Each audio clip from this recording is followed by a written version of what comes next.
नमस्कार दोस्तों, मैं हूं सूरज। एक बार फिर से स्वागत है आपके ही अपने यूट्यूब चैनल है हिंदी विद सूरज में। तो दोस्तों, जैसा कि आपको पता ही है, हमने आदिकाल में कुछ विशेष प्रश्नों को लेकर सूची तैयार की हुई है और उन्हीं प्रश्नों में हम क्या कर रहे हैं, प्रैक्टिस कर रहे हैं।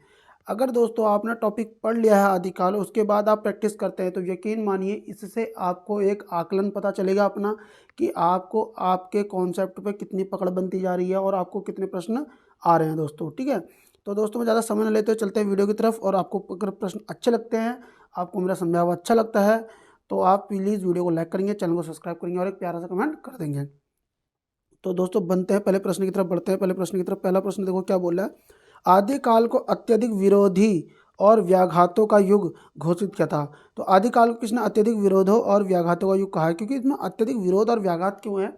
चाहे नामकरण को लेकर हो, चाहे साहित्यिक रचनाओं को लेकर हो, चाहे उनकी ऐतिहासिकता को लेकर रचनाएं, ऐतिहासिकता को लेकर विवाद हो, तो उसमें क्या है कि कई सारे विरोध हमें देखने को मिलते हैं। तो किसने इसको अत्यधिक विरोधों और व्याघातों का युग कहा है? शुक्ल ने, हजारी प्रसाद द्विवेदी ने, श्याम सुंदर दास ने, राम कुमार वर्मा ने। तो दोस्तों इसका सही उत्तर क्या होने वाला है?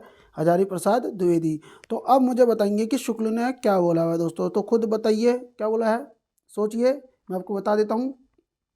शुक्ल ने ऐसा बोला था, अनिर्दिष्टित लोक प्रवृत्ति का युग। ठीक है, आदिकाल को क्या बोला? अनिर्दिष्टित लोक प्रवृत्ति का युग बोला है। ठीक है दोस्तों, अगला प्रश्न बनता है दूसरा, जैन परंपरा। देखो काट मैंने इसलिए रखा है क्योंकि जैन परंपरा लिखा है थोड़ा सा ये गलत है। ठीक है, ये लिख के रखा है, गलत लिख रहेगा, ये सही ये हो गया। ठीक है, परंपरा। तो बोला जैन परंपरा का प्रथम कवि कौन है? देखो दोस्तों, जैन परंपरा का प्रथम कवि कौन है? जोइंदू, स्वयंभू, पुष्पदंत, धनपाल। तो दोस्तों कौन है इस पे? वैसे जैन परंपरा में कायदे से इनको जिंदत सूरी भी रखना चाहिए था मुझे, बट मैंने रखा नहीं है, उस समय पे इतना दिमाग को बात आई नहीं। इसका सही उत्तर क्या हो गया? स्वयंभू। और दोस्तों स्वयंभू को राम कुमार वर्मा ने, ठीक है, राम कुमार वर्मा ने क्या बोला था? पहला कवि बोला। ठीक है, इसके इनका सदी क्या है? 783 ईस्वी। ठीक है, 783 मानी है स्वयंभू को। और स्वयंभू ने पवन चरियू, रुठ्ठणे में चरियू और स्वयंभू छंद 3 रचनाएं लिखी थी। अपभ्रंश में, अगर जैन परंपरा में अपभ्रंश में कृष्ण कृष्ण परंपरा की अगर शुरुआत करी है ना, स्वयंभू ने करी हुई है। अधिकतर हम लोगों को रटा हुआ है विद्यापति। दोस्तों हिंदी साहित्य के अंतर्गत हिंदी में, अगर आदिकाल में हिंदी में अगर हम कृष्ण परंपरा की शुरुआत बोलते हैं तो तब विद्यापति जाता है। अगर हम अपभ्रंश की बात करते हैं या जैन की बात करते हैं तो स्वयंभू इसका सही उत्तर होगा दोस्तों। जबकि रामचंद्र शुक्ल ने बोला था कि हमें विद्यापति को कृष्ण गीति परंपरा में नहीं समझना चाहिए। तीसरा प्रश्न बन रहा है इसमें। तीसरा प्रश्न क्या बन रहा है? देखो, दोहा या दुहा अपभ्रंश का अपना छंद है। किसका छंद है? अपना छंद है। उसी प्रकार जिस प्रकार गाथा प्राकृत का अपना छंद है। दोस्तों ये लाइन किसकी है? रामचंद्र शुक्ल, हजारी प्रसाद द्विवेदी, श्याम सुंदर दास, नगेंद्र। तो दोस्तों जब छंद में अपने की बात आती है ना, अपना छंद और अपना छंद 2 बार आता है, तो याद रखना हजारी प्रसाद द्विवेदी। क्या है इसका उत्तर? हजारी प्रसाद द्विवेदी। अब मैं तुम्हें बता दूं, रामचंद्र शुक्ल का जन्म कब हुआ है? 1884 में। और का कब और का दोस्तों? 1884 में हुआ है। और हजारी प्रसाद द्विवेदी का जन्म कब हुआ? 1907 में हुआ है। नगेंद्र का जन्म कब हुआ? 1915 में हुआ है। और श्याम सुंदर दास का 1975 में हुआ है दोस्तों। ठीक है,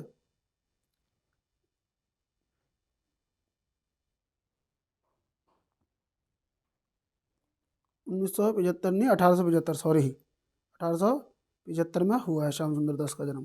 ठीक है, आगे बढ़ते हैं। अब बढ़ते हैं अगले प्रश्न की तरफ।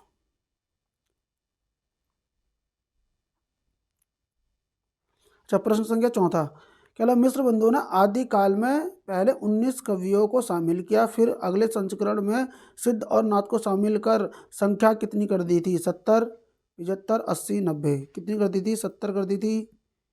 70, 75, 80, 90। तो दोस्तों सही उत्तर क्या? बी, 75 तक बढ़ा दी थी। ठीक है, अगला प्रश्न की तरफ बढ़ते हैं। पांचवा प्रश्न क्या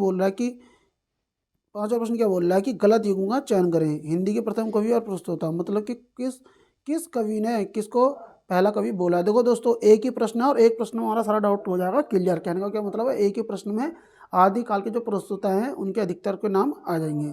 तो पुष्पदंत को पहला कवि किसने बोला? शिव सिंह सेंगर ने। शालिभद्र सूर्य को किसने बोला? गणपति चंद्र गुप्त ने। स्वयंभू को किसने बोला? राम कुमार वर्मा ने। सरहप्पा को किसने बोला? राहुल सांकरत्यान ने। अब्दुल रहमान के लिए क्या बोला? हजारी प्रसाद द्विवेदी। बच्चन सिंह ने क्या बोला? राजा मुंज। और रामचंद्र शुक्ल ने बोला राजा मुंज व भोज। तो इसमें गलत क्या है दोस्तों, बताइए। तो इसका सही उत्तर क्या होने वाला है दोस्तों, मतलब कि एफ, मतलब बच्चन सिंह। मतलब कहने का मतलब बच्चन सिंह गलत है। राजा मुंजनी यहाँ पे चंद्र कुंवर क्या चंद्रधर शर्मा गुलेरी, माफी चाहूंगा, चंद्रधर शर्मा गुलेरी इसका सही उत्तर हो जाएगा दोस्तों। ठीक है, बाकी सब ने सही बोला है। हालांकि इन सबके जन्म से भी संबंधित बातें आपको पता होनी चाहिए। पुष्पदंत का जैसे कहेंगे अपना, पुष्पदंत का शिव सिंह संग ने 7वीं सदी बोला है। और गणपति चंद्रगुप्त का शालिभद्र का सूर्य का जन्म नहीं मिलता। स्वयंभू 783 है। सरप्पा 769 है। अब्दुल रहमान का जन्म नहीं मिलता। और रही बात बच्चन सिंह की, तो बच्चन सिंह का 1919 होना चाहिए। बच्चन सिंह तो 1919 का ही है। रामचंद्र शुक्ल 1884 का है। तो बाकी हमें थोड़ा बहुत इनका जन्म का भी पता होना चाहिए। ठीक है, छठा प्रश्न बोल रहा है, इस प्रकार 10वीं से 14वीं शताब्दी का काल जिसे, छठा प्रश्न क्या बोल रहा है देखो, छठा प्रश्न बोल रहा है, इस प्रकार 10वीं से 14वीं शताब्दी का काल जिसे हिंदी का आदिकाल कहते हैं, भाषा की दृष्टि से अपभ्रंश का ही बढ़ाव है। निम्न कथन हजारी प्रसाद द्विवेदी का अपने ग्रंथ में है। अपने ग्रंथ में कहा है, मतलब किस ग्रंथ का इनका, हजारी प्रसाद द्विवेदी का, पहली चीज़। और याद रखना ये कोटेशन में किसके, कि इस प्रकार 10वीं से 14वीं शताब्दी का काल जिसे हम हिंदी साहित्य का आदिकाल कहते हैं, भाषा की दृष्टि से अपभ्रंश का ही बढ़ाव है। निम्न कथन किस ग्रंथ का है? ऑप्शन ए हिंदी साहित्य की भूमिका, ऑप्शन बी क्या बोल रहा है, हिंदी साहित्य का आदिकाल, हिंदी साहित्य का उद्भव और विकास, और हिंदी साहित्य का हिंदी भाषा का उद्भव और विकास। तो बताइए इसका दोस्तों सही उत्तर क्या होने वाला है। तो इसका सही उत्तर क्या होने वाला है, हिंदी साहित्य का आदिकाल 1952। और याद रखना रामचंद्र शुक्ल ने, देखो रामचंद्र शुक्ल ने हिंदी साहित्य की शुरुआत ना, हिंदी साहित्य की शुरुआत भक्ति काल से मानी है। बहुत बड़ी बात बोल रहा हूँ, हिंदी साहित्य की शुरुआत किससे मानी है, भक्ति काल से मानी है। किसने, हजारी प्रसाद द्विवेदी ने। हिंदी साहित्य का इतिहास या हिंदी काल की शुरुआत किससे मानी है, भक्ति काल से मानी है। प्राकृत प्रकाश, सातवां प्रश्न क्या बोल रहा है, सातवां प्रश्न देखो, प्राकृत प्रकाश किसकी रचना है बोल रहा है। प्राकृत प्रकाश किसकी रचना है, देवसेन की, वर रुचि की, गोरखनाथ की, सरप्पा की। तो दोस्तों सही उत्तर क्या है, वर रुचि। प्राकृत प्रकाश किसकी है, वर रुचि की रचना है। अगला प्रश्न बनता है, आठवां प्रश्न की तरफ बढ़ते हैं। आठवां प्रश्न देखो क्या बोल रहा है, अपभ्रंश। अपभ्रंश में कितने प्रकार के बद्ध पाए जाते हैं, अपभ्रंश में कितने प्रकार के बद्ध पाए जाते हैं। बहुत बड़ा प्रश्न बन गया ये। 4 प्रकार के, 2 प्रकार के, 3 प्रकार के, 6 प्रकार के। ठीक है, तो दोस्तों सही उत्तर क्या है, 3 प्रकार के बद्ध होते हैं। कौन कौन से होते हैं, पदड़िया बद्ध, पदड़िया बद्ध होता है, दोहा बद्ध होता है, गे पद बद्ध होता है। ठीक है, 3 प्रकार के बद्ध होते हैं, दोहा बद्ध, पदड़िया बद्ध, गे पद बद्ध। अगला प्रश्न की तरफ बढ़ते हैं। क्या बोल रहा है कि अपभ्रंश का चरित्र काव्य, अपभ्रंश का चरित्र काव्य किस बद्ध में लिखा जाता है। बहुत बढ़िया प्रश्न बन चुका है। अपभ्रंश का चरित्र काव्य किस बद्ध में लिखा जाता है, पदड़िया बद्ध, दोहा बद्ध, और गे पद बद्ध, और छप्पय बद्ध। तो बताएंगे दोस्तों इसका सही उत्तर क्या है। इसका सही उत्तर है पदड़िया बद्ध। पदड़िया बद्ध में देखो दोस्तों याद रखना 16 मात्राएं होती है। कितनी मात्राएं होती है, 16 मात्रा होती है। और 8 पंक्ति के बाद एक धत्ता देते हैं, जिसे बोलते हैं कड़वक। क्या बोलते हैं, कड़वक। और याद रखना हिंदी साहित्य में अपभ्रंश की पहली कड़वक बद्ध रचना कौन सी है, पौमचर्यू है। ठीक है, स्वयंभू की पहली कड़वक बद्ध रचना कौन सी है, पौमचर्यू। अगले प्रश्न की तरफ बढ़ते हैं। मैं थोड़ा सा स्पीड के साथ कर रहा हूँ क्योंकि कम समय में हम थोड़ा सा ज़्यादा प्रश्न को देख लेंगे। अपभ्रंश में दोहे की शुरुआत सर्वप्रथम मिलती है, शुरुआत दोहा छंद, मतलब अपभ्रंश में दोहे की शुरुआत किससे, स्वयंभू से, सरहपा से, जोइंदू से, पुष्पदंत से। बताइए दोस्तों अपभ्रंश में दोहे की शुरुआत किससे मिलती है, दोहा छंद की। तो स्वयंभू, सरहपा, जोइंदू, ये सरहपा, पुष्पदंत, स्वयंभू, सरहपा, जोइंदू, पुष्पदंत से। तो दोस्तों उसका जोइंदू से। एक चीज़ याद रखना, जोइंदू 6ठी सदी के हैं। तो 6ठी सदी में अपभ्रंश और दोहे की शुरुआत कहाँ से मिलती है, दोहा छंद जोइंदू से मिलती है। और हिंदी साहित्य में दोहा और चौपाई का प्रयोग करने वाले पहले कवि कौन है, सरहपा है। ठीक है दोस्तों, हिंदी साहित्य में, हिंदी में सर्वप्रथम दोहा और चौपाई का प्रयोग करने वाले कौन है, ये किसकी रचनाओं में दोहा चौपाई मिलती है हिंदी में, तो सरहपा में। और अपभ्रंश दोहे की शुरुआत जो मानी गई है जोइंदू से मानी गई है। अगला प्रश्न देखते हैं, अगला सेट आ चुका है। देखो फिर से प्रश्न 0-1 से स्टार्ट हो जाएगा हमारा। अब देखो प्रश्न क्या बोल रहा है, परमात्म प्रकाश। क्या बोल रहा है, परमात्म प्रकाश व योग सार रचनाएं किसकी है। दोस्तों ये 6ठी सदी की रचना है। देखो 6ठी सदी की रचना है परमात्म प्रकाश और योग सार, जोइंदू की, स्वयंभू की, पुष्पदंत की, धनपाल की। तो दोस्तों इसका सही उत्तर क्या है? जो हिंदू ने 2 रचनाएं लिखी है, परमात्म प्रकाश और योगसार। स्वयंभू ने 3 लिखी है, पहुम चरियू, रिठणी में चरियू, स्वयंभू छंद। धनपाल ने क्या लिखी है? भविष्यत कथा, 10वीं सदी की है धनपाल की। पुष्पदंत ने तो काफ़ी सारी लिखी हुई है, ठीक है ना। पुष्पदंत की क्या है? काफ़ी नाग कुमार चरियू हैं, जसहर चरियू हैं, और पुष्पदंत की और कौन कौन सी हैं? जसहर चरियू, नाग कुमार चरियू, और एक दो और भी हो सकते हैं, मुझे अभी याद नहीं आ रही है थोड़ा सा। अगले आगे आगे को बढ़ते हैं, देख लेना आप लोगों ने फिर भी। अब बात करते हैं पहुंचरियू की, ठीक है। पहुंचरियू में कितने कांड और कितनी संधियां हैं? 6 कांड 12 संधियां, 5 कांड 88 संधियां, 6 कांड 90 संधियां, 5 कांड 90 संधियां। तो दोस्तों इसका सही उत्तर क्या? 5 कांड 90 संधियां। कायदे से उसमें 5 कांड तो 83 संधि थी। कितनी थी संधि? 83 संधियां थी, लेकिन उसमें 7 संधियां तिरुभुवन ने लिखी हुई हैं, ठीक है। तो इसमें 5 और 90, अगर इसमें 5 और 83 होता ना तो 5 और 83 वाला भी सही चले जाता, ठीक है। क्योंकि पहुंचरियू में जो वास्तविक रूप से जो संधियां आती हैं वो 83 ही आती हैं, लेकिन उसको पूरा किया था तिरुभुवन ने, और तिरुभुवन ने उसमें 7 संधि और जोड़ी थी, तो टोटल हो गई थी 90, ठीक है। वो पूछा स्वयंभू के परिप्रेक्ष्य में ही जाता है, इसलिए 83 सही उसका उत्तर हो जाता है। बनते हैं अगले प्रश्न की तरफ। क्या बोल रहा है? डॉक्टर भयाणी ने स्वयंभू को कहा है 783 में, अपभ्रंश का वाल्मीकि, अपभ्रंश का वेदव्यास, अपभ्रंश का कालिदास, और अपभ्रंश का तुलसीदास। स्वयंभू को क्या बोला है दोस्तों? वाल्मीकि। अपभ्रंश का वाल्मीकि बोला है, ठीक है। किसने? डॉक्टर भयाणी ने। अपभ्रंश का कालिदास भी बोला जाता है इनको, लेकिन अभी फिलहाल बात आ रही है भयाणी की, ठीक है। अपभ्रंश का कालिदास भी इनको बोला जाता है, अपभ्रंश का व्यास भी बोला जाता है इनको, ठीक है। लेकिन इसमें बोला कि भयाणी के द्वारा क्या बोला गया था? अपभ्रंश का वाल्मीकि बोला गया था, ठीक है। अगला प्रश्न आ रहा है, ये मूलतः शैव थे, ठीक है, मूलतः शैव थे, परंतु बाद में अपने आश्रयदाता के अनुरोध पर जैन हो गए। कौन? जोइंदु, स्वयंभू, पुष्पदंत, चतुर्मुख। कौन थे दोस्तों जो शुरुआत में शैव थे लेकिन अपने आश्रयदाता के अनुरोध से जैन हो गए थे? तो कौन थे? पुष्पदंत थे, ठीक है दोस्तों। अगला प्रश्न की तरफ बढ़ते हैं। 5वां प्रश्न देखो, 63 महापुरुष गुणालंकार महापुराण, णय कुमार चरियू, जसहर चरियू ग्रंथ किसका? अभी तो मैं बता के आया हूँ। प्रचरित काव्य नाग कुमार चरियू, इसे बोलते हैं जसधर चरित्र। किसकी है? पुष्पदंत, अब्दुल रहमान, जिंदत सूरी, मुनीराम सिंह। तो इसमें हम समय लेंगे नहीं, पुष्पदंत की रचना है। सॉरी, पुष्पदंत 7वीं सदी के हैं शिव सिंह सेंगर के अनुसार, जबकि उनको 8वीं सदी के समथिंग में बोला था किसने? हजारी प्रसाद द्विवेदी ने, जबकि वो पूरी 9वीं सदी में बोला था हजारी प्रसाद द्विवेदी ने, 9वीं सदी के, जबकि उनका सर्वमान्य रूप से 10वीं सदी जाता है, 972 ईस्वी। किसका? पुष्पदंत का, ठीक है। पुष्पदंत को पहला आदिकाल का पहला कवि किसने बोला है पुष्पदंत को? तो बोला है शिव सिंह सेंगर ने बोला, ठीक है। अब देखो वही वाली बात आ गई, देखो अभी पक्का यहाँ फैक्ट बनेगा ही बनेगा।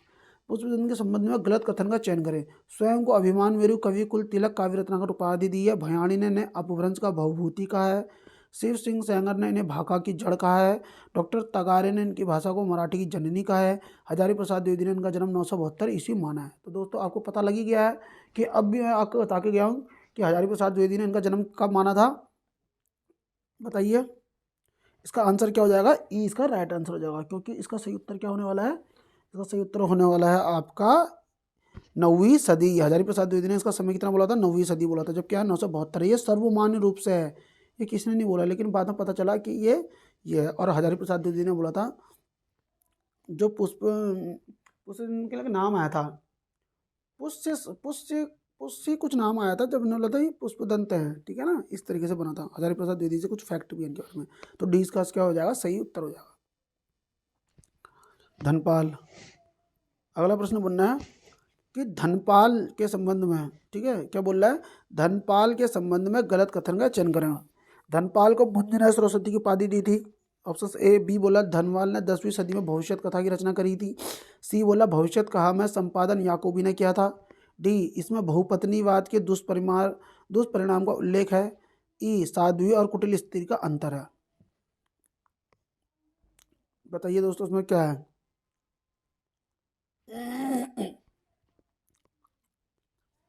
धनपाल की भविष्यत कथा, इसमें बहुपत्नीवाद के दुष्परिणाम का उल्लेख भी है ही, और इसमें साध्वी और कुटिल स्त्री का अंतर भी है। 10वीं सदी में भविष्यत कहा की रचना भी करी है, और धनपाल को मुंज ने उपाधि दी थी। बहुपत्नीवाद के दुष्परिणाम। अच्छा, इसमें मुझे लगता है इसका आंसर भविष्य कहा का संपादन याकूबी ने ही किया है। मुझे तो सारे फैक्ट ही सही लग रहे हैं ये, ठीक है ना। मुझे फिलहाल अभी इसके सारे फैक्ट सही लग रहे हैं, मैं इसको चेक कर लेता हूँ। तो दोस्तों इसका उत्तर जो जा रहा है डी जा रहा है इसके अकॉर्डिंग, क्योंकि इसमें क्या बोला गया है मैं आपको बता देता हूँ। इसका उत्तर डी क्यों बोला गया है, इसमें बहुपत्नीवाद के दुष्परिणाम का उल्लेख नहीं है, बहुविवाह के दुष्परिणाम का उल्लेख है, ठीक है। अब बहुविवाह और बहुपत्नीवाद तो बात एक ही होती है, जहाँ तक मुझे उम्मीद है ऐसा। लेकिन इसमें मैंने मेरे अकॉर्डिंग में डी जा रहा है, क्योंकि उसमें क्या बोला, बहुविवाह के दुष्परिणाम का उल्लेख है। लेकिन बहुविवाह बोलो बहुपत्नीवाद बोलो, बात तो एक ही होती है ना, बहुत सारे विवाह करेंगे तो बहुपत्नी तो होंगी। तो इसमें बोला है। और एक और लाइन याद रखना, भविष्य कहा के लिए ना विंटर नित्ज जो है उन्होंने भविष्य कहा को बोला है रोमांटिक महाकाव्य, ठीक है दोस्तों। वैसे तो उम्मीद है कि सारे सही जाने वाले हैं, लेकिन इसमें बहुपत्नीवाद की जगह क्या है, बहुविवाह बोला गया है। अब देखो 9वां प्रश्न क्या बोल रहा है, और अंतिम प्रश्न है, स्वयंभू ने किसे पधड़िया बद्ध का प्रवर्तक और सर्वश्रेष्ठ कवि कहा है। किसने, स्वयंभू ने। राम सिंह को, पुष्पदंत को, चतुर्मुख को, जिद्दत सूरी को। बताइए दोस्तों इसका सही उत्तर क्या होने वाला है। तो इसका सही उत्तर हो जाएगा सी, चतुर्मुख को क्या बोला, पधड़िया बद्ध का प्रवर्तक और प्रथम या सर्वश्रेष्ठ कवि माना है। अब बोला कि किसने धम्म परीक्षा के अपभ्रंश के 3 कवियों का उल्लेख किया है। किसने धम्म परीक्षा में अपभ्रंश के 3 कवि बोले, तो पुष्पदंत, चतुर्मुख पुष्पदंत और शंभु का। जिंदा सूरी, जिन धर्म सूरी, जिन चंद्र सूरी, हरिसेन। तो दोस्तों इसका सही उत्तर क्या है, इसका सही उत्तर होने वाला है हरिसेन। ठीक है, मैं इसे काट देता हूँ पहले, हरिसेन इसका सही उत्तर होने वाला है। तो अगला प्रश्न क्या है, अगला प्रश्न हमारा खत्म हो चुका है। तो हमारे 2 हमने सेट लगा दिए हैं। आशा करता हूँ ये प्रश्न आपको अच्छे लगे होंगे, और ये प्रश्न आपको अगर अच्छे लगे हैं तो प्लीज़ वीडियो को लाइक करेंगे, चैनल को सब्सक्राइब करेंगे और एक प्यारा सा कमेंट कर देंगे। दोस्तों आपको किस टॉपिक पे वीडियो चाहिए आप वो भी कमेंट कर सकते हैं, मैं उस टॉपिक पे भी आपके लिए क्विज बनाने की पूरी कोशिश करूँगा, और अच्छा से आपको उस टॉपिक के बारे में बताने की भी कोशिश करूँगा दोस्तों। तो मिलते हैं नेक्स्ट वीडियो में, थैंक यू।